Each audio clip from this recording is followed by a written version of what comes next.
রব্বুল আলামিন পবিত্র কুরআনুল কারীমের মধ্যে বলছেন, আউযু বিল্লাহি মিনাশ শাইতানির রাজীম, বিসমিল্লাহির রাহমানির রাহিম।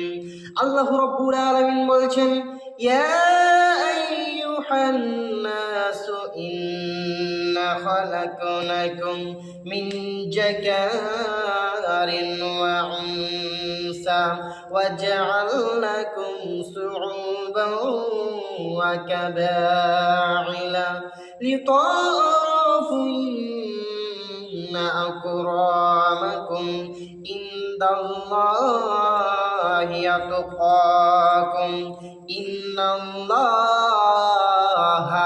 আলিমুন খবীর।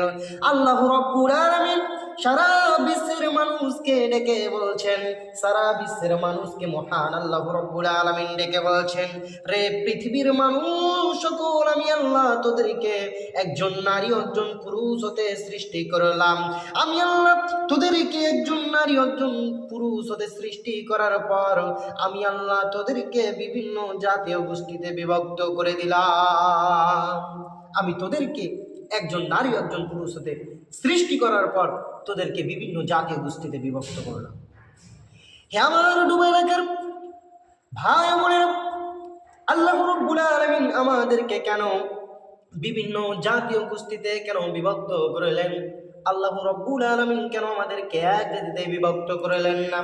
আল্লাহ রাব্বুল আলামিন চাইলে তো আমাদেরকে এক জাতিতে বিভক্ত করতে পারতেন, কিন্তু মহান আল্লাহ রাব্বুল আলামিন কেন আমাদেরকে এক জাতিতে বিভক্ত করলেন না?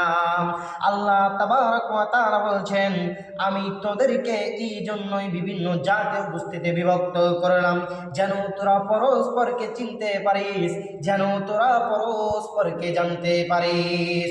এই জন্য আমি আল্লাহ তোদেরকে বিভিন্ন জাতীয় গোষ্ঠীতে বিভক্ত করলাম।